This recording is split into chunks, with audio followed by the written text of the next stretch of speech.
Bueno, buenas tardes a todos. Bienvenidos en esta última jornada dentro del ciclo de ponencia sobre el Castillo de Cartaya y que lleva como título Testigo de nuestra historia. Hoy tenemos la suerte de contar a uno de los grandes investigadores de la provincia de Huelva. No lo digo yo, lo dice su currículum, que enumerarlo, pues la verdad que me podría llevar pues, más tiempo que ayer Pepe Román, que fue poco para mí. Entonces, yo os lo presento. Él es profesor titular de la Universidad de Huelva en el Departamento de Historia Medieval. Además, es doctor en Historia desde 2001 y imparte clases en la Universidad de Huelva. Yo tuve la suerte de ser uno de sus alumnos y también conocerlo en otra perspectiva profesional, que tuvo una etapa como director del área de promoción cultural de la Universidad de Huelva bajo el mandato de Francisco Martínez y del vicerrector José Manuel Lara, otro de los grandes historiadores de nuestra provincia. Y, bueno, pues nos une, aunque hace ya bastante tiempo que no nos vemos, nos unen, pues, creo que una buena amistad y una buena relación. Para mí es un orgullo presentarlo, al igual que los anteriores ponentes, porque no solamente por su valía y su calidad como investigador, sino también por su valía personal. En el momento que lo llamamos para que participara en esta jornada, no dudó en ningún momento y además ha hecho un esfuerzo bastante importante porque ha estado y está ahora mismo dentro de una jornada bastante importante a nivel andaluz y ha tenido un hueco para acercarse a Cartaya y mostrar todo su conocimiento. También hay que decir que su nueva realidad como padre, que ha cambiado su situación de hace unos años para acá, pues también tiene 2 niños y de eso también tiene muchos quehaceres y me identifico mucho con él porque tiene 2 niños, yo tengo 2 niñas y además pues tiene que sacar tiempo para este tipo de historia. Por lo tanto, agradecerle el esfuerzo que ha hecho para que esté aquí, dejando a un lado temas familiares y temas profesionales. Y sin más dilación, pues lo que hoy vamos a escuchar es, por último, una visión más amplia de lo que hemos venido escuchando en las ponencias, donde hemos ido desde lo particular, ¿no? Hemos visto la evolución de la historia del castillo a través de Juan Villegas, de Pepe Román, y también de los cargos que lo ostentaba. Hemos tenido una visión general sobre el castillo de Cartaya y ahora vamos a tener una visión particular, o un poco más general, diríamos, de las fortificaciones que aglutinaban el marquesado de Gibraleón. Marquesado, como ya bien ustedes sabéis, de todas estas ponencias, que pertenecía a Cartaya durante en torno a 3 siglos, si no me equivoco, más o menos. Él, su ponencia la va a basar en los 3 estudios principales que se han hecho con motivo de esta visión, ¿no? Esta visión del marquesado, una publicación del año 2002 que llevaba como título La fortificación de un territorio, arquitectura militar de la Raya de Huelva, durante los siglos XVII y XVIII, en el 2004, Huelva, tierra de castillo, y la última de las publicaciones, en el 2012, es un volumen colectivo de fortificaciones, guerras y fronteras en el marquesado de Gibraleón. Este último estudio también ha sido bastante importante para la elaboración de todo el contenido que ha tenido lo que es la exposición 6 siglos de fortaleza y todo el material documental que se ha utilizado tanto en la página web como en la difusión y promoción del 600 aniversario.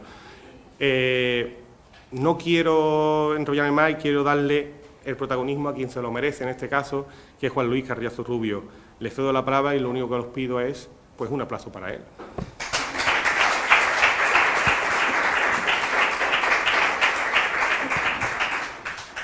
Pues muchas gracias a todos ustedes por el aplauso, porque yo todavía no he hecho nada para merecerlo, y sobre todo por la presencia hoy aquí, que es viernes por la tarde, y eso añade un plus a la presencia de todos y cada uno de ustedes. Y por supuesto, muchas gracias a la presentación y bueno, a las palabras de Paco Angulo, que como él ha dicho, obedecen pues a esa amistad que nos une ya desde hace bastante tiempo, ¿no? Desde su época de universidad, pues que fue también la de mis primeros tiempos en la Universidad de Huelva, a la que afortunadamente sigo vinculado y perteneciendo como docente. En fin, estar en Cartaya, pues yo qué voy a decir, es siempre motivo de satisfacción porque está uno rodeado de amigos, de gente a la que uno quiere y estima y aprecia y además admira, ¿no? Porque tengo que decir que en Cartaya se ha hecho mucho en estas últimas décadas y se ha hecho muy bien desde un punto de vista historiográfico, con lo cual uno no solamente está satisfecho de estar rodeado de amigos, sino de amigos que han sabido hacer las cosas muy bien, ¿no? Básicamente, lo que yo me planteé cuando Paco me comentó la posibilidad de participar en este cumpleaños, porque al fin y al cabo lo que estamos en una fiesta de cumpleaños, ¿no? El cumpleaños de nuestro querido Castillo de Cartaya, ¿no? Yo con mi niño pues celebro su medio año, su año, etcétera, pues aquí estamos celebrando los 600 de este castillo, ¿no? Pero no deja de ser pues un cumpleaños más.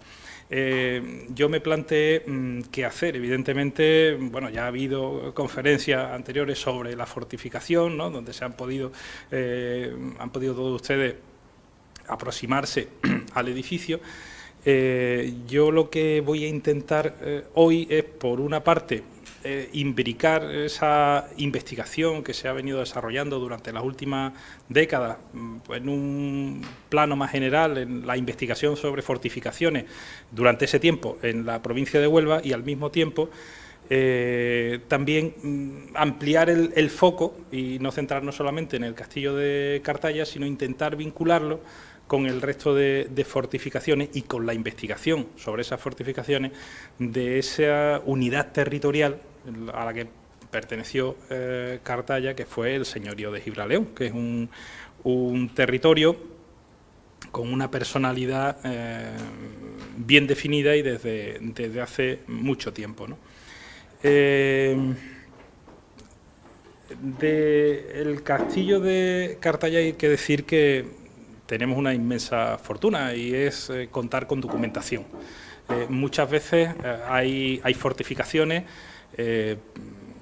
si quieren ustedes, más grandes, más sofisticadas, más importantes que la del castillo de Cartaya. Estoy pensando, por ejemplo, en el castillo de Niebla, que es posiblemente, yo creo que a nadie se le escapa, la fortaleza más impresionante y más importante que hay en la provincia de Huelva y una de las más importantes, sin duda, de Andalucía Occidental e incluso de Andalucía, por su complejidad, su estructura, por las innovaciones técnicas que introdujo en un momento determinado, por el linaje a la cual estaba vinculada, ¿no? La de los Guzmanes, que eran pues la principal casa nobiliaria de Andalucía, ¿no?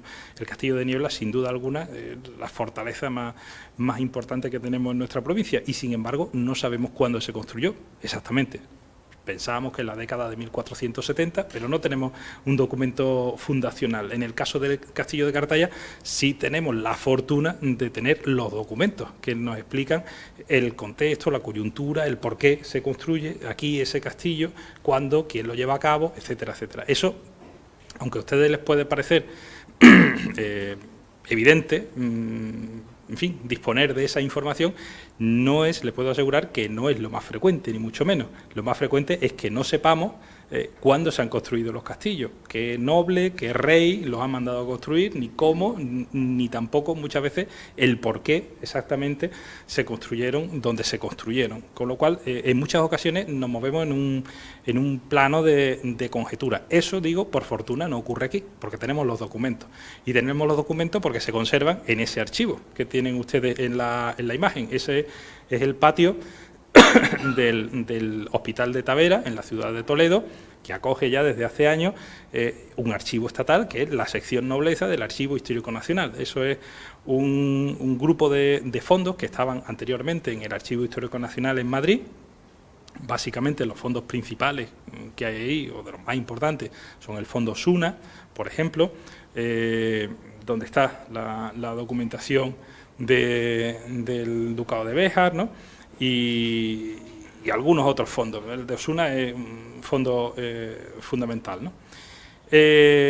Osuna, Béjar, Baena, hay una multiplicidad, y junto con los grandes fondos nobiliarios también hay otros pequeños fondos, incluso muchos nobles, muchos particulares de hoy que han podido depositar pequeños fondos documentales en este archivo, y con esa idea se creó también el archivo, atraer las donaciones, y si no donaciones, por lo menos el depósito temporal de documentación que permanecía en manos privadas. No era el caso de toda la documentación del Ducado de Béjar, que sí estaba ya desde hace tiempo en manos del Estado en el Archivo Histórico Nacional y que por tanto fue desplazada desde Madrid hasta Toledo en esta ubicación, en ese hospital de Tavera que pertenece el edificio a la Casa Ducal, pertenecía a la Casa Ducal de Medinaceli, a la Fundación Medinaceli, que usa una parte del edificio y en la otra parte del edificio está ubicado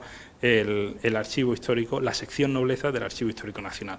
Ahí, como digo, están los papeles, los documentos originales sobre Cartaya y sobre muchas otras localidades, sobre todo el Marquesado de Gibraleón y sobre muchas otras localidades andaluzas y de otras comunidades autónomas, evidentemente localidades que pertenecieron a distintos señoríos, porque es un archivo nobiliario, ¿vale?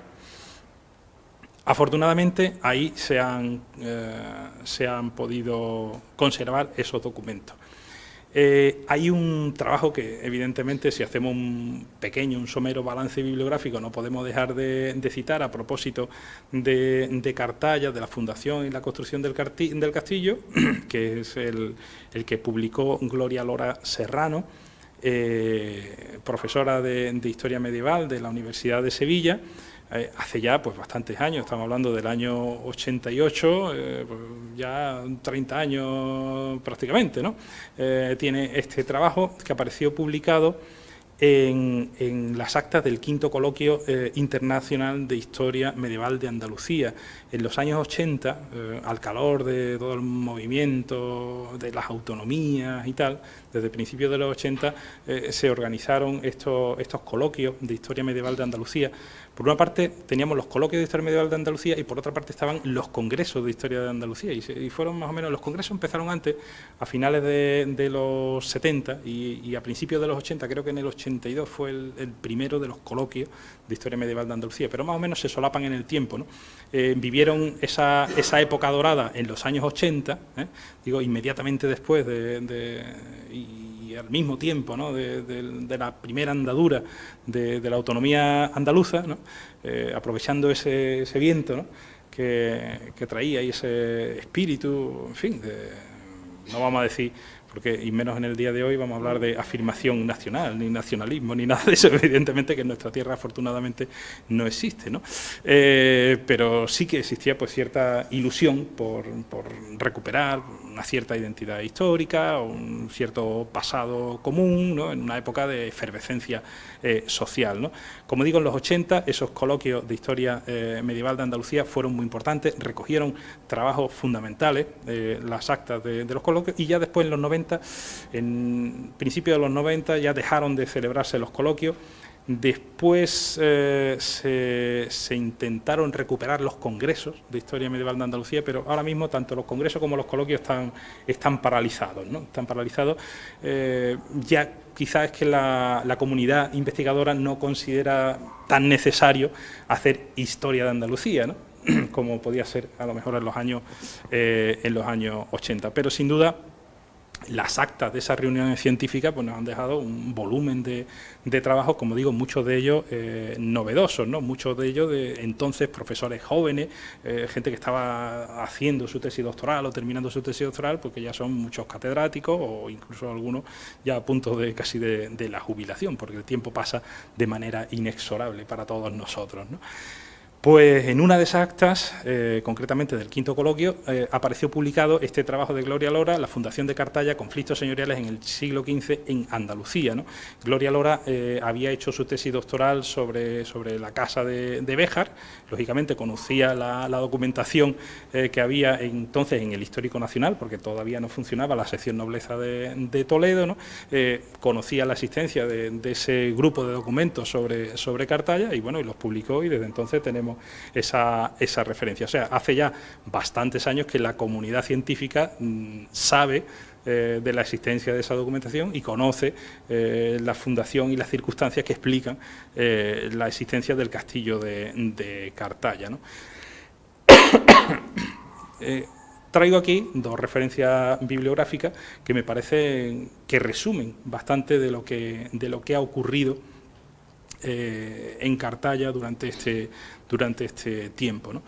La imagen de arriba es, como conocen todos ustedes, la edición de la obra histórica de los hermanos Corpas, Diego y Manuel Corpas González, ¿no? En la edición de José Román, Antonio Mira, Antonio Suardía y Juan Villega, que apareció en el año 93, 5 años después de que Gloria Lora publicara su comunicación al coloquio de Historia de Andalucía. Pues estos cartalleros de pro decidieron editar una fuente, bueno, de erudición local. Hay que tener en cuenta que los hermanos Corpas murieron respectivamente en 1911 y en 1920, si José Román no me contradice, creo que son esas las fechas, o Juan Villega, yo creo que son esas las fechas, 1911 y 1920, o sea que estamos hablando de personajes que mueren a principios del siglo XX, que dejaron una obrita pequeña pero muy jugosa en datos, en anécdotas, creo que para la historia de Cartaya, sin duda alguna, y para la historiografía local de Huelva, es un texto muy pertinentemente recuperado, ¿no? En una edición que fue una edición sencilla, pero, en fin, yo la tengo en mi biblioteca pues con mucho aprecio y que estimo que debería volverse a poner en circulación, porque creo que el texto realmente lo merece, ¿no? Estamos en el año 93, una serie de personas interesadas por la historia y por la cultura de Cartaya deciden rescatar un texto escrito pues casi un siglo, 80 años o 90 años antes de esta fecha, ¿no? El otro libro, Cartaya, la Villa y el Tiempo, reúne trabajos de estas personas, de la Asociación Cultural Cartella, ¿no? Con la coordinación de Antonio Mire y Juan Villega Martín en el año 2008. Han transcurrido desde el año 93 pues 15 años, ¿no? Y de alguna manera está testimoniando, yo diría, no sé, una especie de mayoría de edad, ¿no? En Cartaya hay ya un legado, aquellas mismas personas que una serie de años antes estaban interesadas por rescatar la memoria, la historia de la localidad, aquí reunidos en ese libro están ofreciendo un corpus muy importante de información, muchas veces en forma de artículos publicados en la revista de ferias y fiestas de la localidad o en otra serie de medios que recogidos son sin duda alguna un corpus ya muy notable, ¿no? Desde mi punto de vista tengo que decir que el trabajo que se ha hecho en Cartaya, visto desde fuera, porque yo tengo amigos en Cartaya y siempre que puedo vengo y siempre que me llaman acudo, pero no soy cartallero. Visto desde fuera y visto desde la universidad, creo que en Cartaya se han hecho muchas cosas y que se han hecho muy bien y con mucha seriedad, ¿no? Porque no en todos los sitios se hacen igual. Sí es cierto que yo diría que la mayor parte de las localidades de nuestra región, de nuestro país incluso, pues raro es la localidad que no tiene alguien interesado en su historia, ¿no? Un cronista local, un erudito local, un historiador, un joven que acaba de sacar la licenciatura o el grado en historia y que se mete en el archivo. Raro es el lugar donde no hay, que lo hay, pero raro es el lugar donde no hay alguien interesado por la historia del sitio, ¿no? Pero no en todos sitios hay personas que sepan encarar el rescate de esa historia pues con una metodología, con una seriedad y con un rigor, en fin, que la disciplina histórica exige, ¿no? Cartaya sí tiene esa suerte, que estaban las personas y además con la formación necesaria para dejarnos un legado histórico importante, ¿no? Respecto a las fortificaciones, y como en el título yo hablaba del siglo XXI, para hacer un balance de lo que se ha hecho básicamente en las 2 últimas décadas, ¿no? Creo que hay un libro que es importante destacarlo y que hay que darle la importancia que tiene, que es el de Guillermo Duclos sobre las fortificaciones de la Raya, y en una cronología concreta, en los siglos XVII y XVIII, o sea, son las fortificaciones de la frontera con Portugal y en esas fechas de la historia moderna. No son todas las fortificaciones, por tanto, de la provincia de Huelva, sino solamente la fronteriza, más o menos, no estrictamente la línea de frontera, porque aquí también aparece el castillo de Cartaya, en la medida en que se vio sacudido por las guerras con Portugal a partir de 1640, ¿no? Es un libro escrito por un arquitecto, Guillermo Duclos, que además estuvo vinculado, tanto él como su esposa, especialmente Alicia, ¿no? a las restauraciones del castillo de Cartaya. Guillermo, aunque no se ha dedicado exclusivamente a las fortificaciones, sino que tiene también otra serie de intereses, tanto investigadores como desde el punto de vista de la arquitectura, de la restauración, ¿no? y del urbanismo, pero sí es cierto que en los últimos años ha estado muy vinculado a la investigación y a la intervención en fortificaciones, ¿no? Y esa especialización, yo diría que parte de este libro, que sin duda pues constituye un hito en el estudio de las fortificaciones en nuestra provincia. Este libro apareció en el año 2002.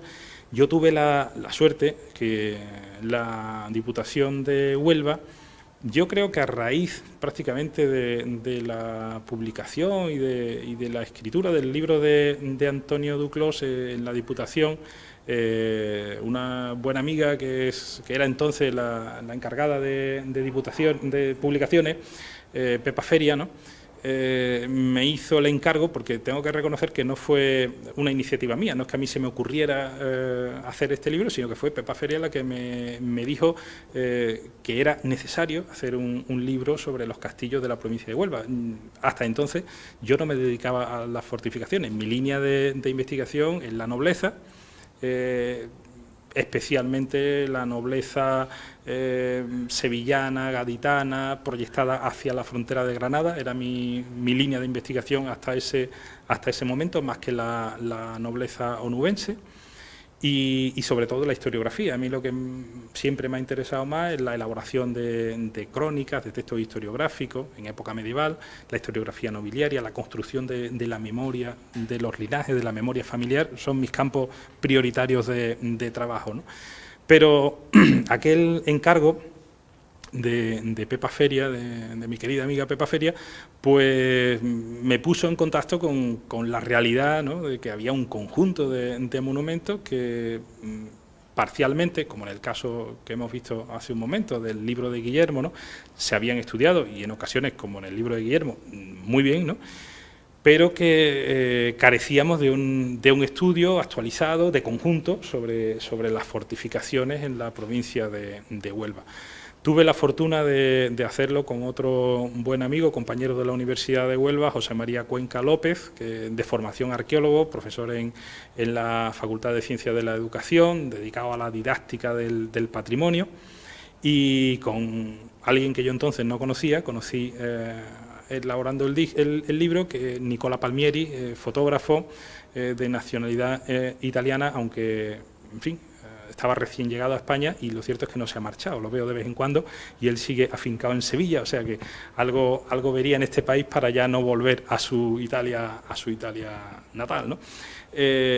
Fue toda una aventura escribir aquel libro, una sorpresa para nosotros mismos, y después muchas veces comentándolo con Pepa y con otras personas, nos decían que era un libro que, bueno, marcó también cierto hito, porque sobre todo el público de Huelva no era consciente. Eso es algo que a los onubenses sí creo que nos ocurre muchas veces, ¿no? Que tendemos a minusvalorarnos, ¿no?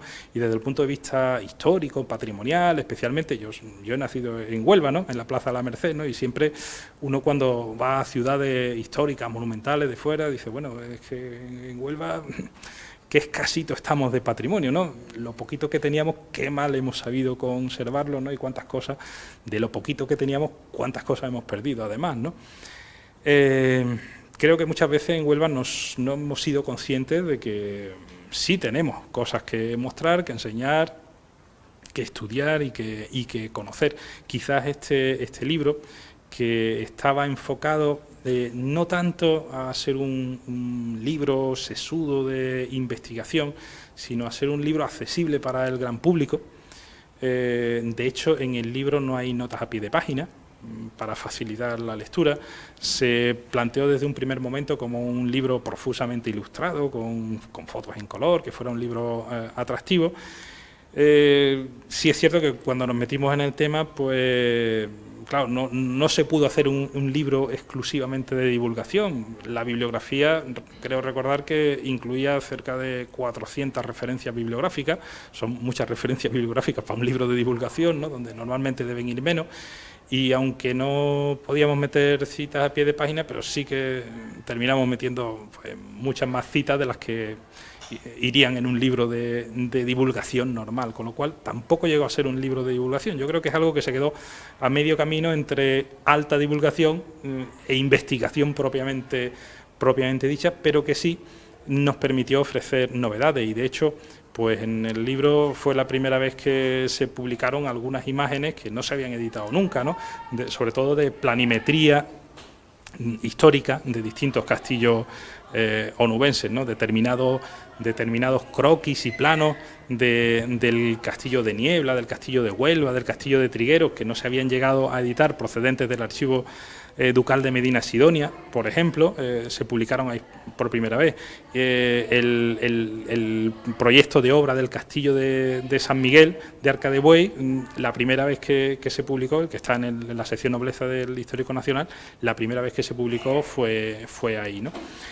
El libro es del año 2004, hay algunas cosas que habría que modificar, porque en los últimos años se ha avanzado también bastante desde el punto de vista, sobre todo, arqueológico. Se han realizado intervenciones arqueológicas en algunos enclaves fortificados que harían necesario rectificar algunas de las páginas del libro, pero bueno, lo haremos si en algún momento se hace una nueva edición, ¿no? A los 2 años se sacó un DVD con un documental basado en el libro, que me consta que en la programación televisiva de las cadenas locales, en verano sobre todo, que hay que rellenar horas, ¿no?, de televisión con contenido, lo suelen poner mucho por las noches en las televisiones locales. En fin, creo que como además llevaban mucha fotografía aérea y se hicieron las fotos aéreas en primavera, que los campos están muy verdes y toda la imagen era muy bonita, pues el resultado visual de aquel DVD pues era atractivo, ¿no? Y yo creo que por eso lo suelen poner bastante, o lo solían poner bastante en las televisiones locales, y se hizo en el 2006, ¿no? Y este otro libro creo que supone un salto también cualitativo importante. Fortificaciones, Guerra y Frontera en el Marquesado de Gibraleón fue un volumen que, a diferencia del anterior, si el anterior lo que quería era ofrecer al público en general, digamos, qué castillos, qué enclaves fortificados hay en la provincia de Huelva desde el siglo VIII hasta el siglo XVIII, esos 1000 años de historia. En este volumen nos centramos en el territorio del señorío de Gibraleón, ¿no? Y lo que queríamos hacer era investigación pura y dura, con muchas notas a pie de página y con muchos datos nuevos. Y creo que en ese libro se consiguió dar ese salto importante hacia adelante, ¿no? Entre un libro y otro, pues es cierto que habría que citar muchos artículos concretos publicados en revistas de investigación durante estos años. Artículos, pienso por ejemplo en los artículos sobre Torres de Almenara, publicados por Antonio Mira y por Juan Villegas, en algunos casos también colaborando yo, en fin, y me siento muy honrado de haber podido colaborar con ellos, ¿no?, en esas publicaciones, en los cuales se abordaban algunas torres pertenecientes a la fachada marítima del señorío de Gibraleón, caso de Marijata, que fue hallazgo de ellos porque no se sabía de la existencia de esa torre de Almenara, ¿no? Y en un artículo publicado en la revista Huelva en su historia, que era una revista de la Universidad de Huelva que ya no existe, ¿no?, que ya es historia, la revista Huelva en su historia, pues en el número 11 o 9, 10, casi, estaba yo, en el número 10 apareció un artículo importante porque, en fin, se daba pasos adelante importantes en el conocimiento de las torres de Almenara, especialmente porque De las Torres de Almenara contábamos con una publicación ya clásica, que era el libro de Luis de Mora Figueroa, Las Torres de Almenara de la costa onubense. Es un libro publicado en el año 80, 81, muy principio de los 80, a partir de un estudio que Luis de Mora es un profesor de la Universidad de Cádiz, especialista en el estudio de las fortificaciones, no solamente las fortificaciones de Andalucía. Luis de Mora, les puedo asegurar a ustedes, porque en fin, es persona que me honra también con su amistad, ¿no? Luis de Mora tiene posiblemente la mejor biblioteca sobre poliorcética y fortificaciones que existe en España, por lo menos desde luego la mejor a nivel privado, ¿no?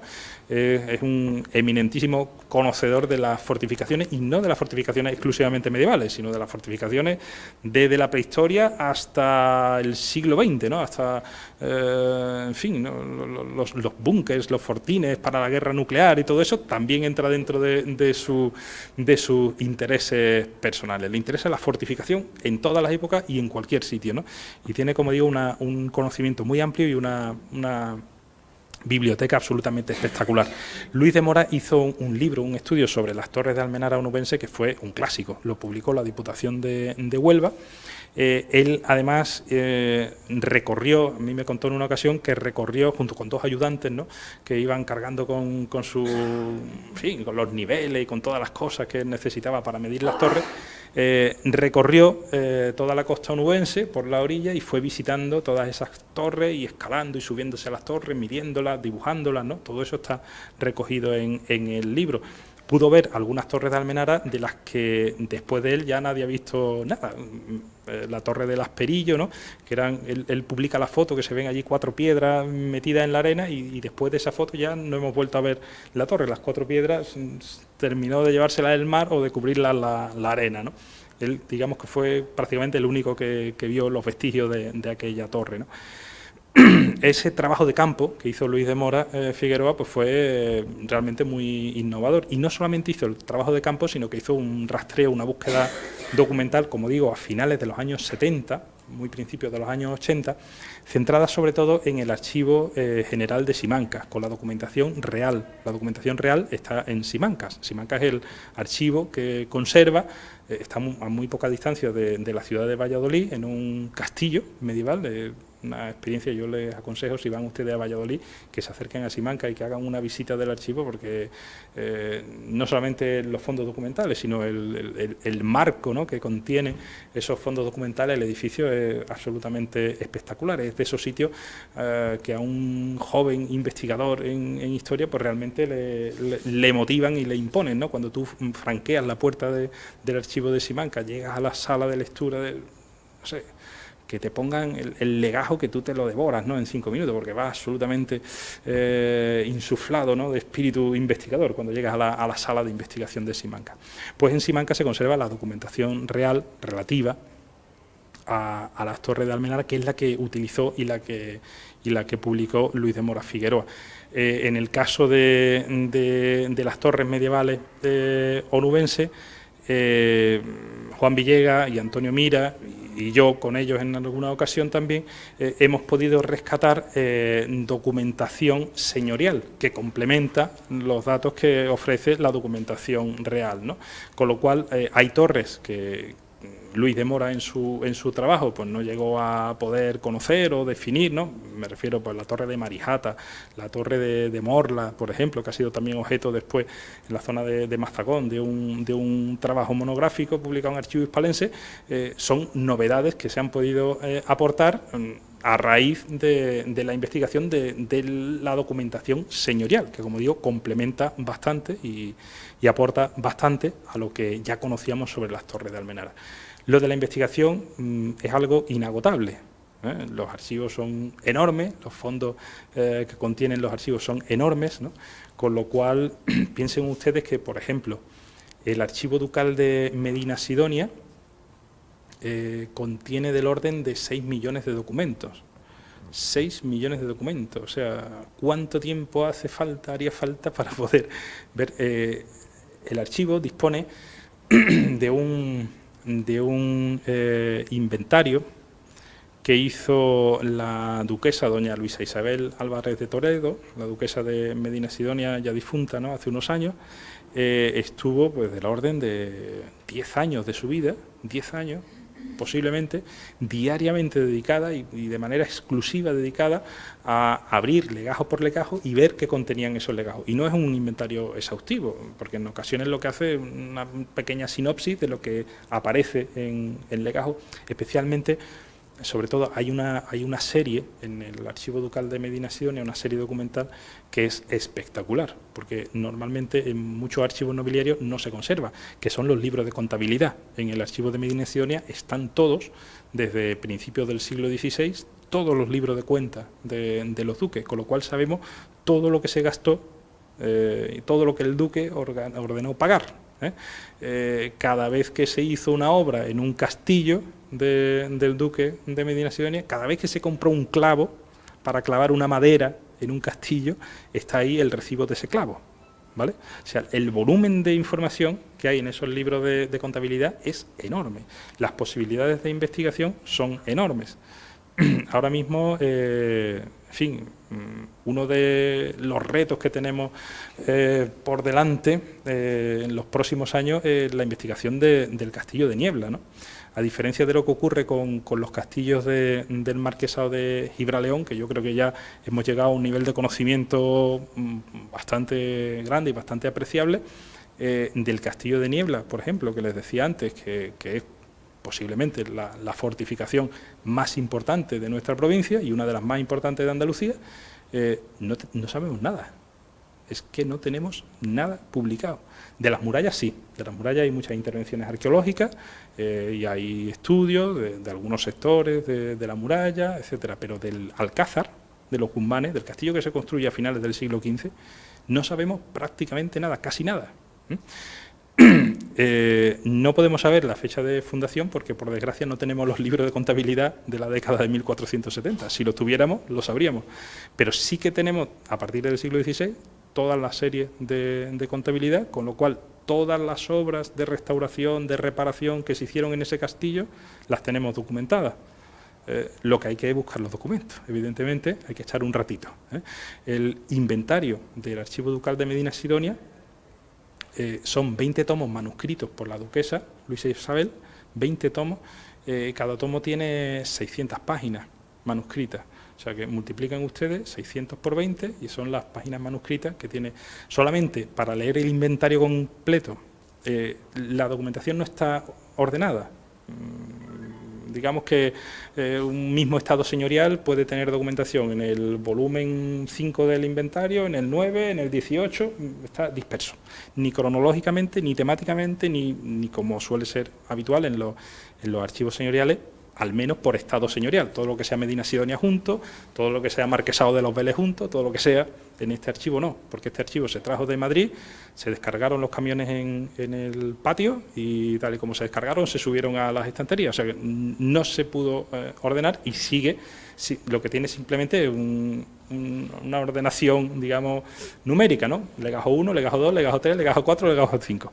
Para buscar algo, para yo saber qué hay ahí sobre las torres de Almenara del Coto de Doñana, hay que ver el inventario entero y buscarlo. Solamente para eso, pues cualquier búsqueda es compleja. Es un archivo, además, pues que no está digitalizado. Tenemos desde hace años una herramienta maravillosa que es el portal de archivos españoles Pares, que es, en fin, yo creo que Internet es la democracia, eso ya lo tenemos todo asumido, ¿no? Poner a disposición de todo el mundo cualquier cosa, ¿no? En el campo de la investigación, Internet nos ofrece unas posibilidades hoy día maravillosas, ¿no? Yo hice mi tesis doctoral con documentación de la sección Nobleza de Toledo y recuerdo que tenía que, en mi época, a finales de los 90, la segunda mitad de los 90, pues hacer periódicamente estancias de investigación allí, ¿no? En Toledo, en Madrid, para localizar documentos que después tenía que pedir que me fotografiaran o me fotocopiaran, ¿no?, que después al cabo de 2 o 3 meses terminaba recibiendo en mi casa, ¿no? Hoy día podría hacer esa misma tesis doctoral desde mi casa con el ordenador y con pares, porque es que el 90 o 95% de la documentación que yo consulté hoy día está digitalizada y en abierto para quien la quiera consultar, ¿no? Los documentos, saben ustedes que no son de nadie, los documentos son de todos. Es patrimonio de todos nosotros, es patrimonio cultural de nuestro país. Lo que hay en un archivo no es ni del archivo, es nuestro, es de todos nosotros, de todos y cada uno de nosotros, ¿no? De manera que a la Biblioteca Nacional, saben ustedes que cualquier español puede entrar con el DNI, o sea, no hay que ser investigador ni nada. Hay determinadas instituciones que nos pueden pedir, no sé, una acreditación, una carta de presentación, pero ya son las menos, ¿eh? Normalmente a un archivo se entra con el DNI, ¿vale? Es verdad que a un archivo histórico pues normalmente entra aquel que va buscando algo, pero los archivos son, los públicos son públicos y están ahí para que todo el mundo pueda ir. Yo últimamente frecuento mucho el archivo de la Chancillería de Granada y por allí va gente de lo más diverso, no solamente investigadores, hay mucha información, por ejemplo, relacionada con la Guerra Civil y puede haber muchas personas particulares que quieran saber algo sobre un familiar que, en fin, tuvo una circunstancia concreta de cualquier tipo en la Guerra Civil y encontrar alguna información allá, ¿no? O alguna información de tipo catastral, etcétera. Los documentos, los archivos están para conservar la memoria histórica de todos y cada uno de nosotros, ¿no? Pares lo que ha hecho es facilitar el acceso. Antes teníamos que ir a Madrid, a Toledo, a Barcelona, físicamente, a buscar ese documento, encontrarlo con las fichas en un cajoncito, ¿no? Y hacer una solicitud para que me hicieran una fotocopia, ponerme en la lista de espera y al cabo de 2 meses, 3 meses, recibí en mi casa la fotocopia por correo, pagándola, evidentemente, a un precio siempre más elevado que la fotocopia de la papelería. A veces algunos de esos precios eran muy elevados en algunos archivos, ¿no? Pagamos la fotocopia a precio de oro y hoy día tengo todo eso desde mi casa y accesible por el ordenador. Eso es la democracia para mí, desde mi punto de vista, ¿no? Esa posibilidad es fabulosa, ¿no? Bueno, pues eso está ahí, evidentemente, los documentos para aquel que quiera leerlos y consultarlos. Y evidentemente con esos documentos hay que hacer algo, ¿no? Y hay que intentar hacerlo bien. En este libro de Fortificaciones, Guerra y Frontera en el Marquesado de Gibraleón, lo que hicimos fue reunir las... Bueno, realmente no eran las actas, pero casi, ¿no?, de una iniciativa que se puso en marcha, y Paco lo sabe bien, ¿no?, que fueron las jornadas de historia del Marquesado de Gibraleón. Conocieron 3 ediciones, esas jornadas de historia del Marquesado. Yo creo que en su prematura muerte, porque es una lástima, lo que teníamos en mente cuando se pusieron en marcha aquellas jornadas es que iban a ser itinerantes. De hecho, las primeras se celebraron en Gibraleón, era de justicia, si estábamos hablando del señorío de Gibraleón, pues las primeras que fueran en Gibraleón.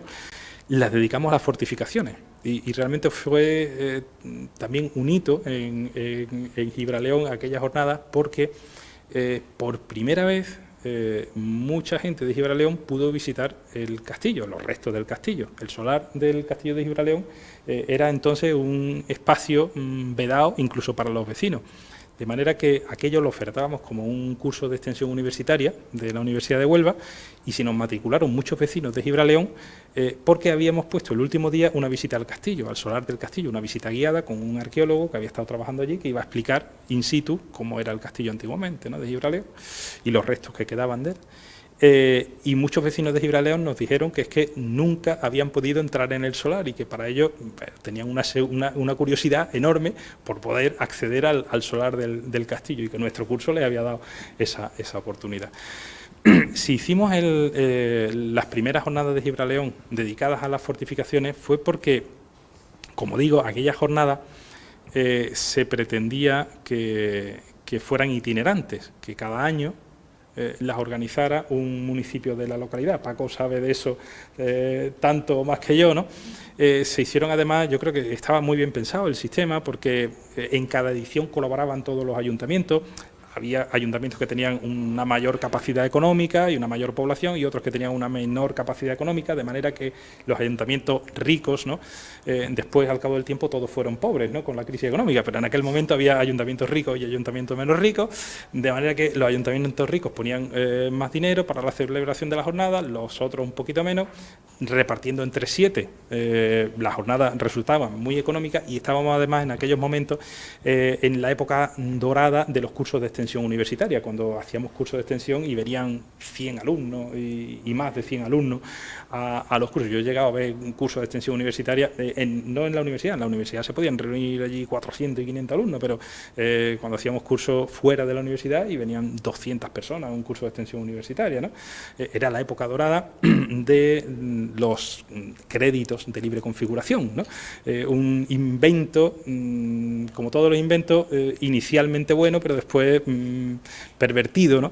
Porque, claro, los créditos de libre configuración se trataba de que el alumno tuviera la posibilidad de completar sus estudios reglados con otra serie de materias que pudieran ser interesantes para su formación, ¿no? Y al final se convirtió en dónde puedo conseguir el crédito de la manera más fácil posible, ¿no? Con lo cual el sistema se pervirtió completamente, y yo creo que está bien que haya desaparecido, porque terminó por no ser útil para lo que tenía que ser útil, ¿no?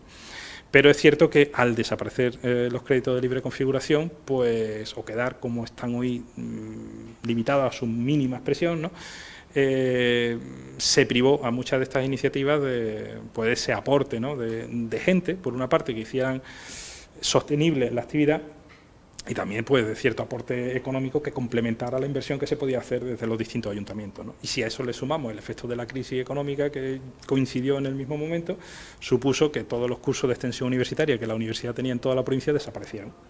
Han desaparecido todos, es que no queda ni uno, ni uno. Algún día habrá que hacer la historia de los cursos de extensión universitaria, porque es que ya no nos queda nada, ¿no? En las jornadas del Marquesado nos dio tiempo a hacer 3, que fueron Gibraleón, San Bartolomé de la Torre y Cartaya. Cartaya fueron las últimas, las de Cartaya fueron sobre arte y cultura.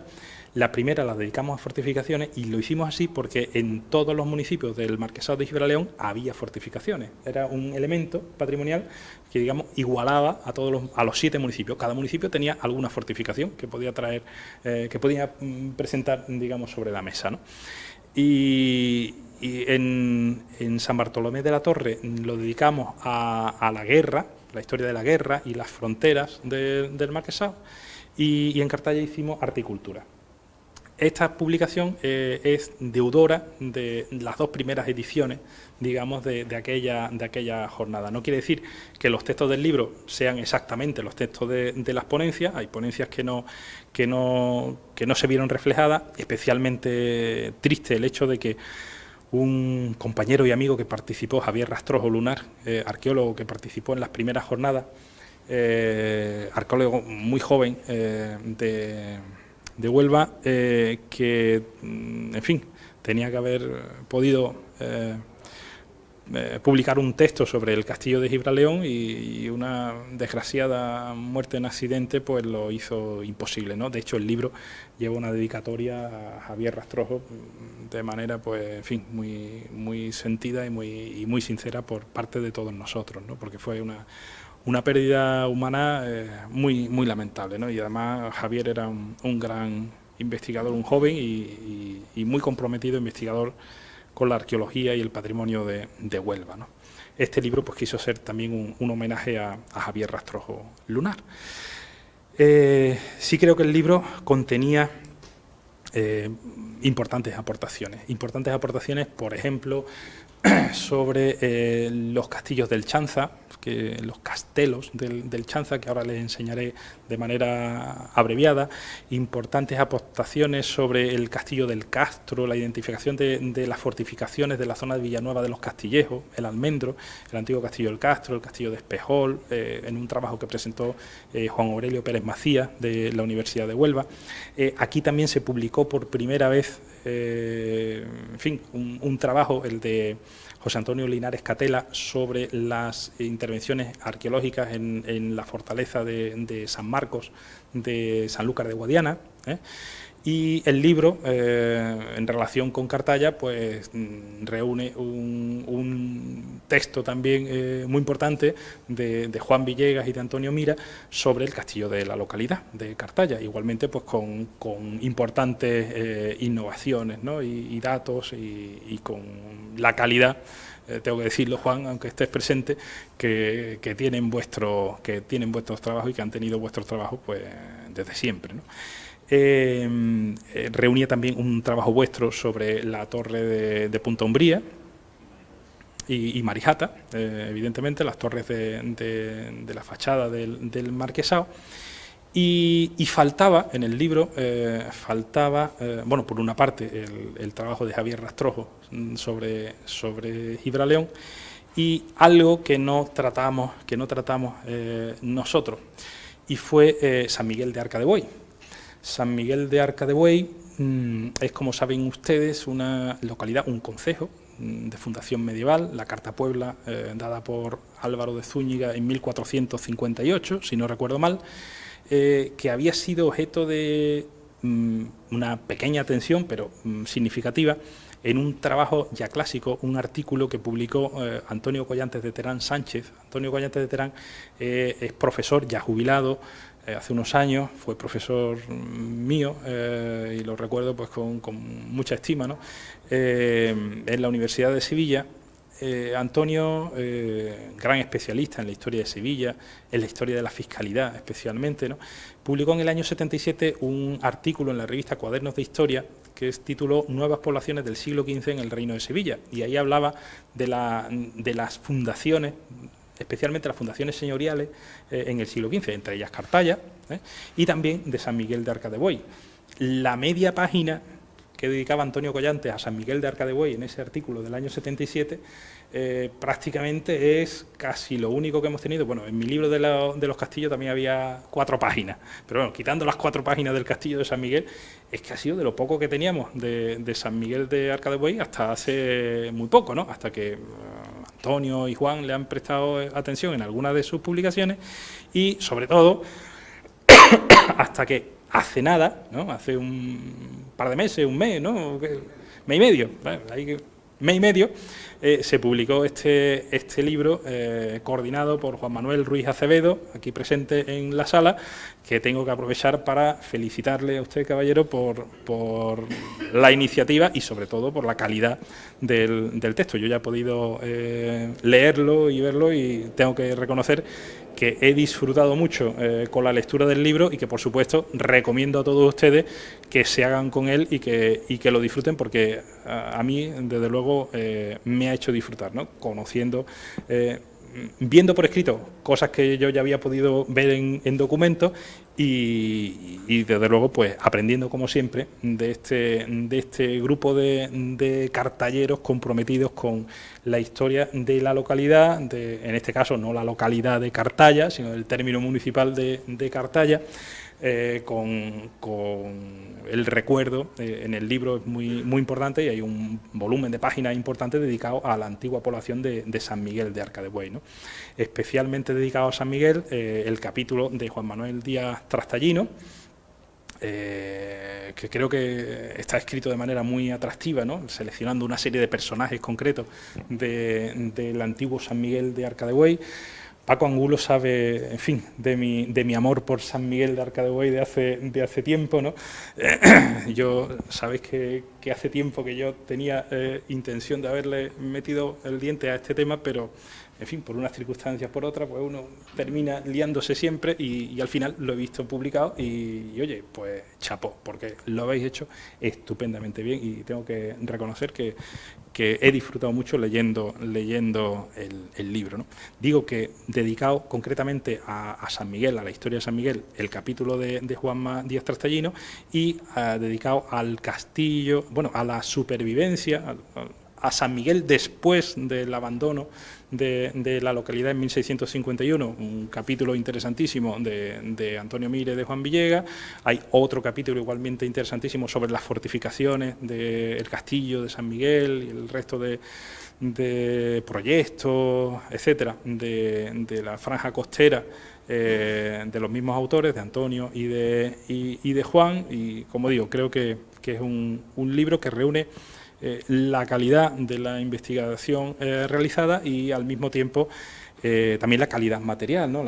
La calidad de las imágenes rescatadas. Me ha interesado mucho también ver pues esas imágenes de las excavaciones arqueológicas que no siempre, porque recuerdo cuando se hicieron esas intervenciones arqueológicas, yo hice alguna visita, pero en fin, no siempre éramos bien recibidos por los operarios que estaban haciendo allí las obras cuando nos poníamos a mirar en los agujeros, ¿no? Y cuando sacabas una cámara de fotos, prácticamente que te echaban de allí rápido, no vayas tú aquí a ver lo que no tengas que ver. En fin, las cosas que pasan cuando se produce ese choque entre interés científico y bueno, desarrollo, vamos a ponerlo entre comillas, ¿no?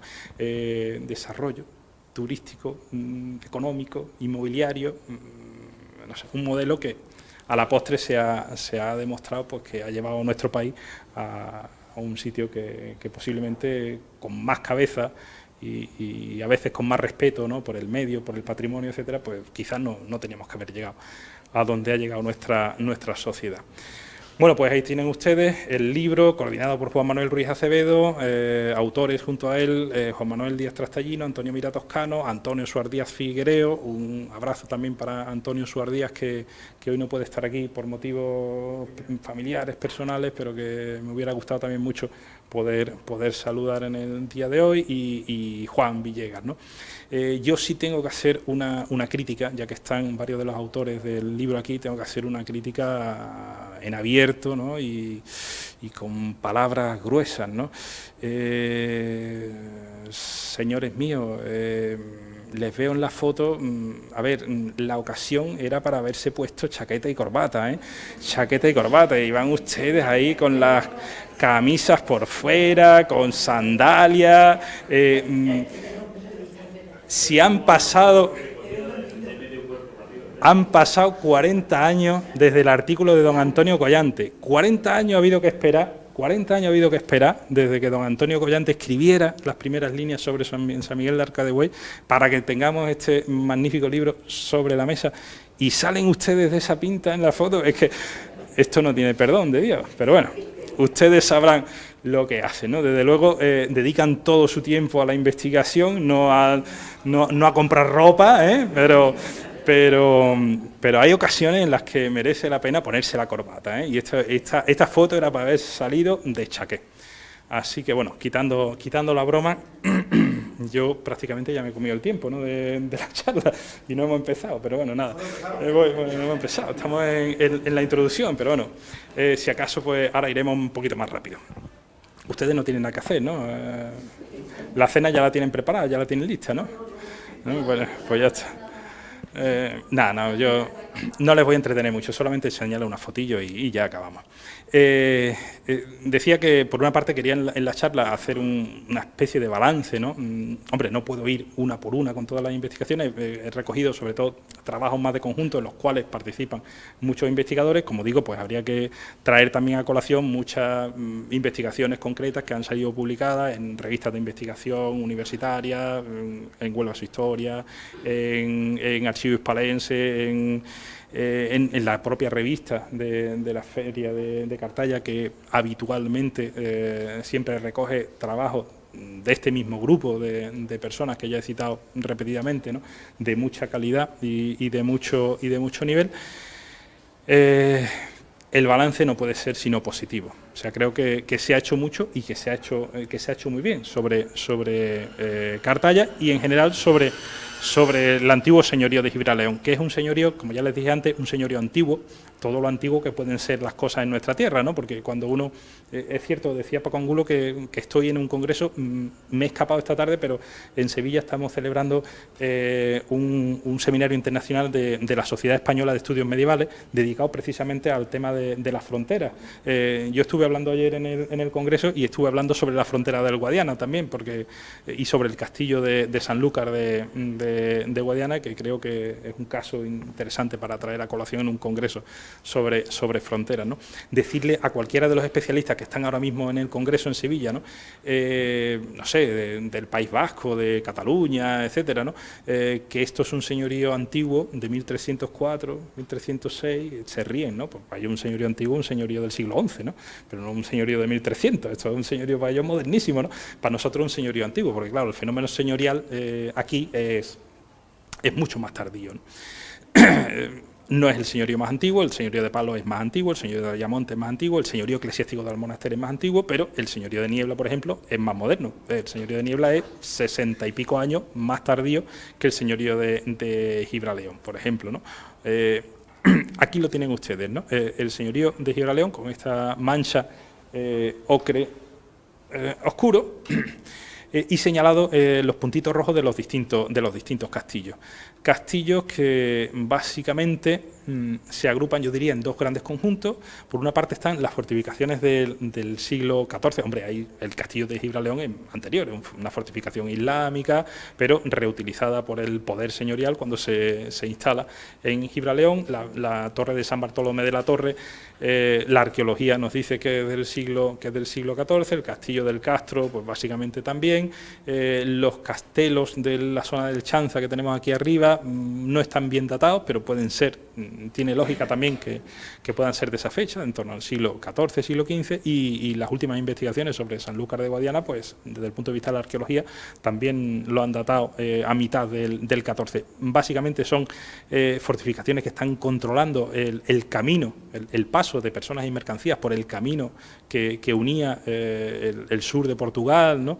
con Niebla y de Niebla hacia Sevilla. Son una hilera de fortificaciones que están controlando ese camino, y después están estas otras dos, Cartaya y San Miguel de Arca de Buey. Si nos referimos a una cronología medieval, si hablamos de época moderna hay que seguir con las Torres de Almenara, pero si nos paramos en el siglo XV, pues dos fortificaciones que se acercan a la costa ya en el siglo XV, son esas nuevas poblaciones que decía don Antonio Collantes de Terán. De Cartaya no voy a decir nada porque, en fin, ya se ha hablado aquí y en presencia de personas que lo conozcan mejor que yo, pues casi que me da apuro, ¿no? Pero ya lo conocen ustedes sobradamente el castillo de Cartaya. Sí creo que es interesante ponerlo en relación, no estudiarlo exclusivamente en sí mismo, sino intentarlo poner en relación también con el resto, con estos otros castillos del señorío, porque en ocasiones hay cuestiones, digamos, que lo hacen o lo pueden asemejar en su funcionalidad al menos a otras fortificaciones. El castillo de Gibraleón es una fortaleza compleja. Aquí sí que necesitamos todavía estudio, especialmente estudio arqueológico. Necesitamos un buen estudio arqueológico, una buena intervención arqueológica, porque se han realizado algunas tareas arqueológicas, pero muy puntuales dentro del solar y en el perímetro del solar, y cuando se ha hecho algo casi siempre ha sido de consolidación, ¿no? Para que no se caiga lo poquito que queda, pero hace falta porque en ese solar está toda la historia, y es una historia milenaria de la localidad de Gibraleón. Hace falta un buen estudio arqueológico del castillo y evidentemente un estudio documental del castillo, que hasta donde yo sé, pues Antonio Mira Toscano es una persona que está interesada en el estudio del castillo de Gibraleón, y que, bueno, espero que en el futuro pues nos ofrezca ese volumen de información que me consta que hace tiempo que viene recopilando sobre esta fortaleza, ¿no? Ese es el solar, como digo, hoy día no transmite la sensación de poderío que debió transmitir antaño, toda vez que además no solamente fue una fortificación medieval importante, sino que sufrió importantes modificaciones en época moderna, en el siglo XVI, como residencia palaciega, ¿no? la torre de San Bartolomé con su antigua y evocadora fisonomía, ¿no? Y después es evidente que los vecinos de San Bartolomé que habían conocido, ¿no?, la cara del fantasma, ¿no?, con los dos ojos y la boca, ¿no?, después cuando se la restauraron ya no les gustó, pero es lo que pasa con las restauraciones, ¿no? Si no restauramos se cae, y si la restauramos pues pierde su saborcillo, ¿no? Y evidentemente en torno a las fortificaciones, a ver, no todo es historia en torno a las fortificaciones, también hay mucho de memoria emotiva por parte de la población que ha convivido con ese hito monumental, ¿no? Hay muchas historias, pequeñas historias personales, muchas miradas distintas que se concentran en la fortificación. Eso forma también parte del valor patrimonial del edificio, ¿no? Lo mismo que aquí podemos ver la silueta de un indio, a lo mejor, pues aquí podemos ver la cara de un fantasma, ¿no? Y así pues, lo han podido ver pues muchísimos vecinos de San Bartolomé antes de que se despersonalizara con una intervención que puede ser muy científica, pero que a lo mejor a la población le está restando, en fin, la imagen que conoció de su castillo. Todo es discutible, evidentemente. Ahora, si no intervenimos muchas veces sobre los edificios, se terminan perdiendo, se terminan cayendo, que esa es la parte más lamentable. Alguna torre del Coto de Doñana, Torre de Almenara, por ejemplo, la Torre de Zalabar, la teníamos entera, fragmentada, y hace una década y pico se vino abajo y ahora es un montón de escombros. Un montón de escombros ya no sirve a nadie, ¿no? O sea que hay que intervenir antes de que las cosas se puedan terminar perdiendo, ¿no? La fortaleza de Pie Castillo en Villanueva de los Castillejos recibió una intervención arqueológica. Juan Aurelio Pérez Macías la publicó en la revista Estuaria de Diputación, ya sabemos bastante más, y en ese libro sobre fortificaciones, guerra y frontera, Juan Aurelio localizó también la fortificación de Espejol, con lo cual aclaraba bastante la existencia de distintas fortificaciones en ese enclave estratégico de Villanueva de los Castillejos, el Almendro, que es el límite entre los dos señoríos de Gibraleón y de Niebla al norte, ¿no? Esto es lo que se puede ver hoy día del castillo. Y después están esas fortificaciones del Guadiana, que son quizás las menos conocidas dentro del señorío. Por una parte, los castelos del Chanza, ¿no? Aquí tienen ustedes, este es el río Guadiana, esta es la curva que hace el Guadiana, cuando llega, aquí está la presa del Chanza, ¿vale? Y fíjense cómo la línea divisoria entre España y Portugal penetra, digamos, por la presa y discurre por el centro del pantano del Chanza, ¿no?, que afortunadamente nos asegura el abastecimiento de agua, ¿no?, junto con la presa del Andévalo para los regadíos y todo el tema, pero bendito sea el pantano del Chanza, ¿no?, y que no lo veamos nunca como vemos los pantanos del Tajo y los del Segura y todo lo demás, ¿no?, que siga teniendo agua, ¿no?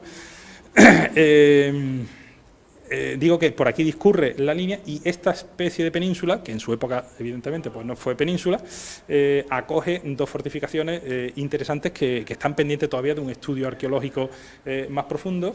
Aquí hay una de ellas y aquí en esta cota superior la otra. Aquí los ven, el castillo de Mira y el castillo de Malpica, uno más elevado que otro. Por en medio de los dos discurría el camino antiguo desde Portugal hacia Gibraleón y, por tanto, hacia Sevilla, ¿no? El nombre de esos castillos no lo teníamos. Ya les decía yo antes que el castillo de Cartaya es muy afortunado, porque podemos celebrar su cumpleaños, ¿no? Sabemos cuándo nació, sabemos quién lo parió, sabemos absolutamente todo lo que hay que saber del castillo, y encima lo tenemos, ¿no?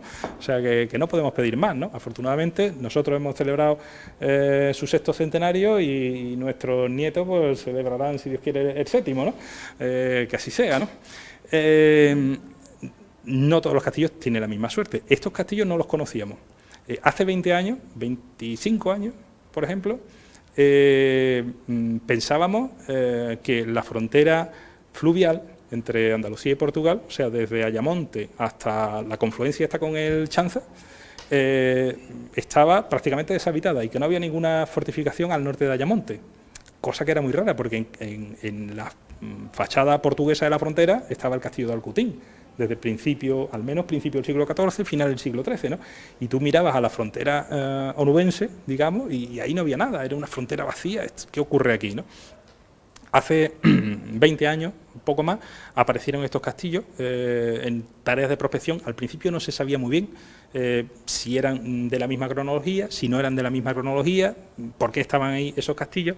En el año 97, hace 20 años, Aurelio Pérez Macías, con muy buen olfato y en compañía de otros arqueólogos, investigadores más jóvenes, publicó un trabajo en la revista Estuaria de Diputación, proponiendo que tal vez esas fortificaciones, por el enclave que tenían, fueran fortificaciones señoriales del señorío de Gibraleón y del señorío de Niebla, y que por eso estaba una frente a la otra. En el libro de Fortificaciones, Guerra y Frontera tuve la fortuna de poder consultar un legajo del Archivo Municipal de Villanueva de los Castillejos. Fue Pepa Feria la que me indicó la existencia de ese documento en el archivo.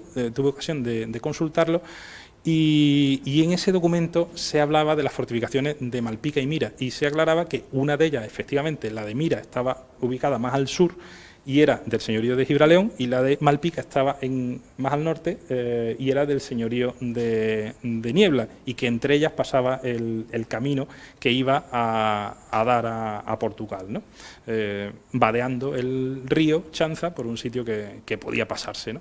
Con lo cual hemos podido, gracias a ese documento del año 1500, hemos podido ponerle nombre a estas fortalezas que en el año 1500 seguían estando activas, pero que son evidentemente anteriores. No sabemos desde cuándo, pero ahí están.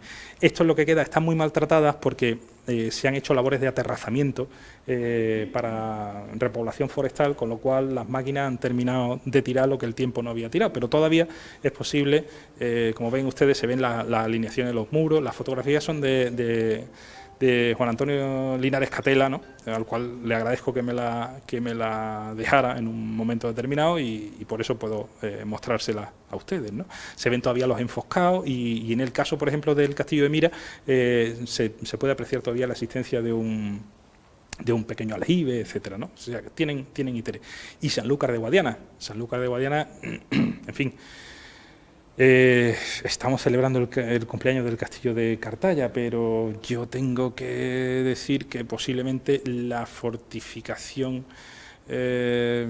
más sorprendente del señorío de Gibraleón es la de Sanlúcar de Guadiana, porque primero nos ha sorprendido. O sea, pensábamos que era, en el libro de Guillermo Duclos, se decía que era un castillo de época de Felipe II. Todos pensábamos, esto es lo que así se veía hace 6 o 7 años, ¿vale?, el castillo de San Marcos de Sanlúcar. Cuando lo veíamos así, pensábamos que era una fortificación abaluartada, las torres cubo, esas circulares, pues parece que no es del 17, entonces vamos a llevarla un poquito antes, a la segunda mitad del 16, y Guillermo Duclos en su libro, por ejemplo, nos dice pues, que debía ser de época de Felipe II, ¿no? Se decidió por parte de la Junta de Andalucía, dentro del marco del Plan de Arquitectura Defensiva de Andalucía, liderado en nuestra provincia por Juan José Fondevilla, el jefe de servicio de la Delegación de Cultura, ¿no?, hacer una inversión para rehabilitar este espacio, convertirlo en un centro de interpretación. Este es el aspecto que tiene hoy, el castillo de San Marcos de Sanlúcar de Guadiana. La intervención arquitectónica la ha hecho Guillermo Duclos. El castillo está visitable y creo que ya está licitado incluso la empresa que se va a encargar de ponerlo, en fin, a la vista del público, y creo que la persona encargada de esa tarea va a ser Jesús de Haro, con lo cual, que está ya al frente de ese proyecto. Jesús de Haro es uno de los mejores arqueólogos que tenemos en la provincia de Huelva. Ha hecho un trabajo impresionante en este castillo. Si ustedes no han visto la obra, les recomiendo que vayan a Sanlúcar de Guadiana, que siempre merece una visita, y que visiten cómo ha quedado. El punto de encuentro del centro de educación está justamente en el cuerpo, claro, de la localidad. Exactamente. En el cuerpo de guardia se ha habilitado un espacio expositivo, con lo cual ahí les explican la historia del edificio, etcétera, ¿no? Y poder visitar Sanlúcar de Guadiana de la mano de Jesús de Haro, pues la verdad que es toda una experiencia. Si no lo han hecho y no llueve este fin de semana o el que viene, vayan allí y véanlo. Y véanlo porque merece la pena que vayan a verlo, ¿no? Cuando se decidió intervenir aquí, lógicamente, hoy día las cosas se hacen, vamos a pensar, mejor que se hacían hace unos años. Antes de que lleguen los obreros, tienen que venir los arqueólogos. Aquí se hicieron varias campañas de arqueología y afortunadamente, hombre, la administración pública suele tener cuidado cuando elige a las personas que tienen que intervenir arqueológicamente, mejor muchas veces que el promotor privado, que a lo mejor va buscando el precio más económico, o la persona que le va a poner menos problemas, ¿no? Y que le va a detener la obra menos tiempo. Aquí no, aquí las cosas se hicieron bien. Tanto Linares Catela como Jesús de Haro han hecho un trabajo impresionante desde el punto de vista arqueológico y nos han ofrecido muchos datos nuevos, ¿no? Cuando picaron un poco, se dieron cuenta que dentro de las torres cubo habían unas torres cuadradas. Aquí ven la torre embutida dentro de las torres cubo, unas torres cuadradas anteriores, ¿vale? Cuando limpiaron el patio de armas se dieron cuenta que bajo los muros de la fortaleza baluartada del siglo XVIII, del siglo XVII, había un muro medieval y una serie de hallazgos numismáticos de época de Alfonso XI permitieron datar la fortaleza medieval en el siglo XIV. Esa ha sido una de las grandes sorpresas de la arqueología medieval en el siglo XXI. ¿Vale? Pues las intervenciones empezaron en el año 2003-2004 aproximadamente, ¿no? Yo, por ejemplo, en mi libro de Huelva, Tierra de Castillo, pues no doy noticia nada de esto porque todavía no se conocía, no había salido a la luz, ¿no? Es una de las cosas que ahora mismo tendríamos que retocar en el libro, ¿no? Que hay una fortaleza medieval. Lo podíamos intuir porque yo recuerdo que en el año 97, hace 20 años, ¿no? 20 años, es que vamos cumpliendo, Francisco, vamos cumpliendo, ¿eh? Hace 20 años participé en un congreso que hubo en Oporto, en las cuartas jornadas luso-española de historia medieval, un encuentro entre medievalistas españoles y portugueses, y se celebró en Oporto y estuvo dedicado a las fronteras también, a raíz del centenario del Tratado de Alcañices, ¿no? Se celebró ese congreso y en ese congreso llevé yo presenté el estudio de una documentación del Archivo de la Nobleza de Toledo, de la sección Nobleza, a propósito de un ataque de los portugueses de Alcoutín a Sanlúcar de Guadiana en 1487. Eso generó una investigación judicial posterior, declaraciones de testigos portugueses y españoles de por qué había ocurrido, de cómo había sido aquello. Fue un hecho, vamos, los portugueses vinieron armados hasta los dientes en un barco, desembarcaron, los castellanos de Sanlúcar huyendo, subiendo ya al monte como podían, los encerraron en la iglesia, le pegaron al cura. Bueno, la verdad que una pequeña película, ¿no?, que se montó en 1487, en el mes de mayo, el día de Pascua Florida. Bueno, pues una de las causas que daba la señora de Alcoutín, doña Leonor, en aquel momento, ¿no?, para haber hecho aquella violencia, ¿no?, contra los castellanos, era que estaban haciendo obras en el castillo. Eso yo recuerdo que lo publiqué en el año 98, que se publicaron las actas, ¿no? Y era la primera referencia que tenemos a un castillo medieval en Sanlúcar de Guadiana, pero no sabíamos muy bien nada más, ¿no? Hoy día los estudios arqueológicos nos hablan de una fortificación de mediados del siglo XIV, una gran fortificación, porque esto recuerda casi al castillo de Santa Olalla del Cala, ¿eh? Esto es un gran castillo con una forma alargada, una puerta en recodo que recuerda mucho también a la entrada de Santa Olalla del Cala, que es un castillo de 1297, o por lo menos tenemos constancia documental de 1297 de que se está construyendo en aquel momento, ¿no? A mí me recuerda un poco a las fortificaciones de finales del siglo XIII, aunque está fechada a mitad del XIV por los arqueólogos, por esos hallazgos numismáticos. Esa fortaleza señorial del XIV recibe una importante, todo lo que ven ustedes aquí en claro, son obras de acondicionamiento para la artillería a finales del siglo XV, básicamente en época de los Reyes Católicos, según los arqueólogos Jesús de Haro, José Antonio Linares y Elena Lobo, y después incluso en época de Carlos V es nuevamente remozado de manera muy notable, la antigua merlatura se sustituye por cañonera, aparecen las torres cubo. Aquí se está haciendo una inversión importantísima en el castillo de Sanlúcar de Guadiana, ¿no? Y de manera muy sorprendente además porque tampoco, vamos a ver, hubo ese asalto de 1487, sabemos que había conflictividad, sobre todo por una cuestión económica, y es que los portugueses decían que el río era entero de Alcoutín. y obligaban a los castellanos de Sanlúcar a que cuando cargaban y descargaban, o cuando pescaban en el río, tenían que tributar en Alcutín antes de descargar las mercancías en Sanlúcar.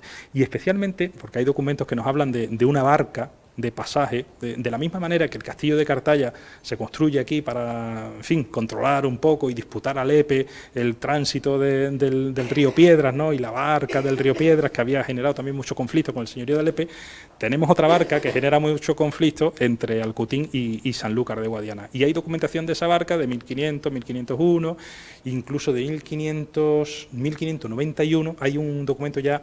También es verdad que, como sabéis, pues en 1591 la unión dinástica entre Castilla y Portugal, a partir de 1580, en época de Felipe II, hace que la frontera se diluya mucho, ¿no? Pero hay un documento conservado en Toledo sobre el tema de la barca, ¿no?, y las disputas entre Alcutín y Sanlúcar, donde se ve que ya las cosas están mucho más relajadas, ¿no? Conservamos, además, que lo publicó Isabel Vaz de Freitas y Humberto Vaquero Moreno en el año 1997, publicaron unas demarcaciones de frontera, un documento que se localizó en el archivo de la Torre de Otombo. Era un documento de 1537 en el cual un individuo comisionado por el rey de Portugal va recorriendo toda la frontera y preguntando en los distintos municipios portugueses, evidentemente, por los problemas fronterizos, visitando los archivos. Eso es interesantísimo. No solamente pregunta a los testigos, sino que el individuo, que se llamaba Mendo Alfonso, se mete en el archivo de la localidad y busca ver si hay documentos que, en fin, ratifiquen o no lo que dicen los vecinos. Los vecinos de Alcutín decían que el río efectivamente era de ellos, la totalidad del río, y que los castellanos tenían que venir allí a cargar y a descargar, y que a veces los de Sanlúcar pues no querían, y a veces, pero que no pasaba nada, porque si no querían, ellos iban a por la barca y se la traían, y allí pagaban el diezmo, lo que tuvieran que pagar. Y que hacía 15 años, dice las demarcaciones de frontera de 1537, que hacía 15 años que había pasado, que había habido un conflicto, que los castellanos no habían querido, que ellos habían tenido que ir allí a por el barco, pero que al final se lo había traído, que no había pasado nada. Si en 1537 nos están diciendo que hacía 15 años que había, pues da la impresión de que normalmente tampoco es que estuviera pasando todos los años, sino que era ocasional. El conflicto que tenía que existir, evidentemente, no siempre se tributaría, en fin, de buena gana en Portugal, ¿no? Pero tampoco da impresión de que eso generara un gran conflicto, porque además los mismos portugueses de 1537 nos están diciendo que ellos van a Sanlúcar, que allí tienen parientes, amigos. Cuando se produjo el asalto de los portugueses de 1487, había testigos castellanos que les pilló el asalto en Portugal, que estaban pasando allí las fiestas y el fin de semana. O sea, que no da la impresión de que fueran ni mucho menos dos poblaciones enfrentadas, ¿no? En fin, no da la impresión de que haya una conflictividad que explique la inversión económica que necesita el castillo de Sanlúcar de Guadiana, ¿no? Y sin embargo se construye, quizá por una cuestión de prestigio, de imagen del señor de Gibraleón, proyectando una determinada sensación de poder frente al señor de Alcutín, que hay que decir además que Alcutín es uno de los pocos lugares de señorío en el sur de Portugal, porque el Algarve básicamente es de realengo, y si hay señorío en el Algarve y el Alentejo suelen ser de órdenes militares. Mértola, por ejemplo, es un señorío de orden militar, pero señoríos nobiliarios en el Algarve hay poquísimos. Algunas rentas de Portimao, de Lagos y tal, pero implantación territorial de señores nobiliarios hay muy poca, ¿no? Es curioso que desde hace mucho tiempo hay una referencia que estaba publicada en la tesina de María Luisa Pardo Rodríguez de 1980, una documentación que nos hablaba del castillo de Sanlúcar y del concejo de Sanlúcar. Cuando hace el índice toponímico María Luisa Pardo, yo creo, no sé si por cautela, no llegó a poner Sanlúcar de Guadiana. Siempre se ha pensado que Sanlúcar de Guadiana era una población del siglo XV, que se había creado después de Cartaya, que si Cartaya de 1417, Sanlúcar de Alcutín pues tenía que ser entre el 17 y el 20. Digamos que primero fue Cartaya y después Sanlúcar. Y sin embargo hay un documento de 1347 que nos está hablando del castillo de Sanlúcar, que nos está hablando del concejo de Sanlúcar. En el año 2006, Ana María Sagasti y Laureano Rodríguez publicaron mucha documentación del concejo de Niebla, Guadiana y hay deslindes de términos de 1348 que nos hablan del camino que sale de la aldea de los Castillejos y va para Sanlúcar. Esto no es Sanlúcar de Barrameda, es Sanlúcar de Guadiana, es que no hay otro Sanlúcar posible, ¿no? O sea que ustedes no son, su castillo o su villa no es anterior a Sanlúcar de Guadiana. Sanlúcar es más antiguo que Artaya. ¿Qué vamos a hacer, no? Hay algunos testimonios cronísticos que me saltaré, que hablan de algunas operaciones militares en aquella zona. Ahí tienen ustedes el castillo de Alcutín, reflejado en una fuente magnífica, que es el libro de armas de Duarte, el libro de fortaleza de Duarte de Armas. Esta es una edición del año 43 y esta es una edición del año 97, en la cual se aparece por aquí una leyenda, Castelo Bello. Esto es Sanlúcar de Guadiana y esto es Alcutín, con el castillo señorial de Alcutín. El dibujante no ha querido pintar el castillo de Sanlúcar. Aquí lo pinta, aquí se ve un poquito, pero solamente la esquinita, ¿no? Y lo pone como castillo viejo. Esto es, la verdad es que esto nos está dando mucho quebradero de cabeza, porque sabemos que en el siglo XIV había un castillo entero. Sabemos, según los arqueólogos, que en época de los Reyes Católicos ese castillo tiene unas obras de acondicionamiento artillero importantes. Sabemos que en 1487 se están haciendo obras allí, porque nos lo dice el documento, y sin embargo viene este portugués en 1509, Duarte de Armas, y pinta ahí una esquinita de una ruina, de un castillo viejo. Castelo Bello. La verdad que la interpretación de hacer casar el testimonio de Duarte de Armas con lo que nos dice la arqueología de Sanlúcar es complicado, ¿no? Aquí tienen ustedes la imagen de Sanlúcar y el barco. Es cierto que los documentos relativos a la barca de Sanlúcar y tal, no solamente nos hablan de la barca de pasaje, sino que nos hablan de la salida desde Sanlúcar de vinos. Eso no lo sabíamos, pero las demarcaciones de frontera también nos hablan de vino, y vino que no solamente va camino de Ayamonte y del mar, sino que también sube por el Guadiana arriba hasta Mértola. O sea que parece que por Sanlúcar están saliendo vinos. Eso es un dato que no conocíamos y parece que el tema del vino es del marquesado. Hay un documento de 1428, una copia de un libro antiguo de rentas del señor de Gibraleón, que aparecen las rentas de Sanlúcar de Guadiana en 1428 y se habla de los diezmos del pan, de la miel, de los cabritos y de ese tipo de cosas, pero no se dice nada de vino en 1428 y en cambio en 1500 se está hablando de vino. En fin, habrá que seguir con eso. Simplemente, como curiosidad, un documento ya muy tardío de 1850 de Sanlúcar de Guadiana. Curioso cómo nos presenta aquí el emblema municipal de Sanlúcar, es el castillo sobre este enorme monte y un barco, ¿no? La barca o el barco que está transitando por el Guadiana. Curioso esta pervivencia en la heráldica municipal de las dos cuestiones que tanto preocuparon a Sanlúcar en la época, ¿no? Y bueno, San Miguel de Arcadebuey, yo tengo que remitir evidentemente al magnífico libro coordinado por mi querido colega. Hombre, siempre suelo poner el antes y el después, porque a mí me sigue impactando. O sea, después de muchos años me sigue impactando. Esta foto la hice yo antes de, y esta foto la hice yo después de, ¿no? Y me sigue impactando, ¿no? Yo tengo que decir lo que pienso, ¿no? Creo que también hay que hacer muchas veces un balance, una historia de las ocasiones perdidas, ¿no? Cartaya, como muchos otros sitios, pues también tiene ocasiones perdidas. Evidentemente, el desarrollo turístico es interesante y es importante para cualquier población, pero se puede hacer compatible, ¿no? A lo mejor un determinado hotel no tiene que estar encima del yacimiento, puede estar al lado del yacimiento. A lo mejor ese yacimiento se puede convertir en un parque arqueológico, en un atractivo más para la localidad y para el entorno, ¿no? Cuando se hacen las cosas ya no tienen solución, Si hacemos un parking en la plaza del centro de la localidad y no se hace una intervención arqueológica importante antes de la obra, pues lo que se pierde, el registro arqueológico que me perdemos al hacer esa obra, perdido está para siempre, y eso no lo vamos a recuperar. Eso no está en ningún archivo. Los papeles están en el archivo y son de todo, pero si metemos la excavadora, se acabó la información que nos puede aportar la arqueología. Aquí sí es cierto que hubo varias intervenciones arqueológicas y están las memorias de excavaciones, no han llegado a publicarse, no siempre es fácil disponer de las fotografías, ¿no?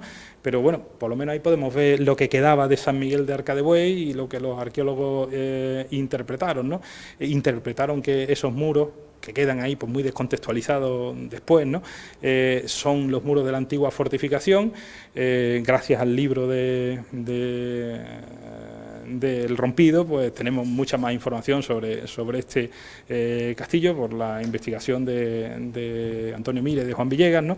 Ese es el proyecto de obras que yo publiqué en el libro del año 2004 y bueno, evidentemente era una fortificación, independientemente de que este sea el muro o no sea el muro de la fortaleza, que nos causa bastante extrañeza, porque es un muro de 70 centímetros, ¿no? de ancho, ¿no? que es difícil interpretar que eso sea un muro de un castillo, ¿no? Tal cual, porque todos pensamos que un castillo necesita un muro algo más grueso, ¿no?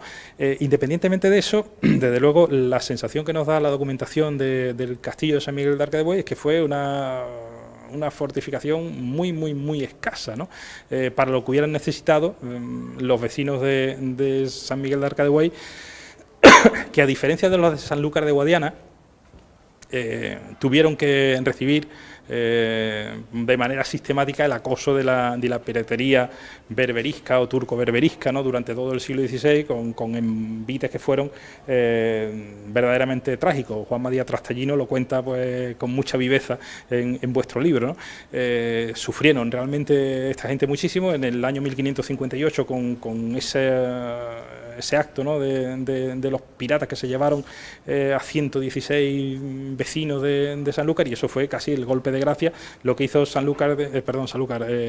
Miguel de Arcadebuey en el siglo siguiente fue sobrevivir de mala manera, ¿no? Hasta que en 1651 deciden irse y venirse acá y convertir aquello en una dehesa, ¿no? Que fue, como decís vosotros, pues más rentable para el duque que una villa tan mal poblada, ¿no? En fin, ver todas las, o intentar conectar unas fortificaciones con otras, lo que sí nos permite, a modo de estudio comparado, pues ver estas distintas realidades, ¿no? En el mismo momento que el duque de Béjar y el señor de Gibraleón no está protegiendo adecuadamente, no está invirtiendo lo suficiente en las obras del castillo de San Miguel de Arcadebuey para proteger a sus vecinos de una amenaza que es real y que tuvieron que sufrir en 1525, que sepamos, en 1529, en 1558, de manera flagrante, ¿no? Está invirtiendo mucho dinero por esos mismos años, según los arqueólogos nos dicen, en la gran fortaleza de Sanlúcar de Guadiana, donde tampoco se espera un ataque portugués por esas fechas, ¿no?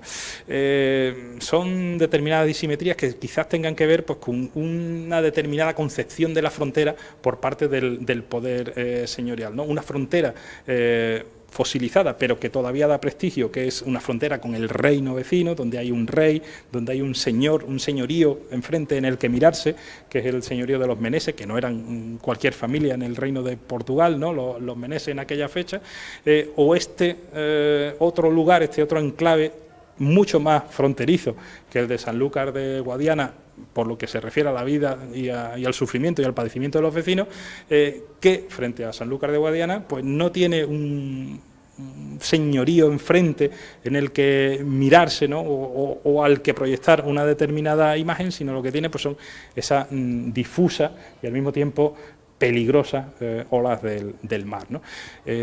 Muchas gracias por haberme escuchado y disculpen por el retraso que hemos ido acumulando.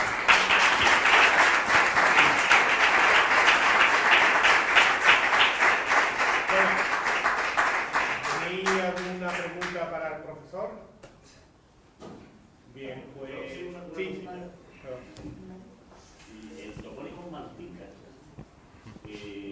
¿habéis encontrado alguna explicación a ese topónimo? No. Aquí hay una zona que se llama precisamente Malpica, que se abre la zona del Callejón de la Plancha. Hay otro Malpica en Galicia, y es un topónimo muy interesante, que además tiene aquí una historia, pero... Sí, y no, y además hay Malpica es un apellido también, o sea, no solamente un topónimo, ¿no? Y, hombre, un apellido que tendrá que ver con esos topónimos seguramente, ¿no? Precisamente, hablaba yo del castillo de Malpica ayer y presidía la mesa de ponencia Antonio Malpica, que es catedrático de la Universidad de Granada, ¿no? Uno de los grandes especialistas de nuestro país en arqueología medieval, ¿no? Y cuando vio la imagen del castillo de Malpica, pues hizo el comentario, ¿no? La broma de que no sabía que en Huelva tuviera él un castillo, ¿no? Y decía, me comentaba que bueno, que su apellido, hay muchos Malpica en Portugal también, ¿no? El apellido. Ahora, yo no te puedo decir la historia demasiado con haber podido encontrar la documentación que da el nombre al castillo, porque antes el castillo se conocía como el Castelo de Malpique o Castelo de Malpianes, había muchas deformaciones del topónimo. El otro, el de Mira, no aparecía como Mira, digamos, en la tradición más moderna, sino como Castillo Chico de San Blas o Castelo Chico, en fin. La toponimia también ha ido variando mucho a lo largo del tiempo. Ahora, ¿de dónde viene ese Malpica? Pues no lo sé. No, si hay apellidos, yo no sabía que había Apellido sí, claro. Claro, sí. Y según creo, en la zona de Portugal, relativamente frecuente, ¿no? interesante. Deliro. ¿Alguna otra pregunta? Bueno, pues para realizar el acto de clausura me gustaría contar con la concejala Elizabeth Pérez Ramblado y también me gustaría contar con Pepe Román. Ayer se nos pasó hacer una cosa que teníamos intención de hacerla, por lo tanto, por favor, luego, por aquí. Bien, pues nada, simplemente le vamos a hacer entrega a ellos dos, por parte de la concejala, de, bueno, pues, la reproducción de la torre del homenaje que con motivo del 100º aniversario pues le entregamos a nuestros colaboradores en este proyecto y no queríamos dejar la ocasión de hacerlo con Juan Luis y también con Pepe Román, por todo el esfuerzo que han hecho los dos en participar en este ciclo de ponencia. Pues nada. Pues muchas gracias, un pedacito de vuestra historia. Lo recibimos con muchísimo cariño. Muchas gracias. Pues muchas gracias, igual, ¿no?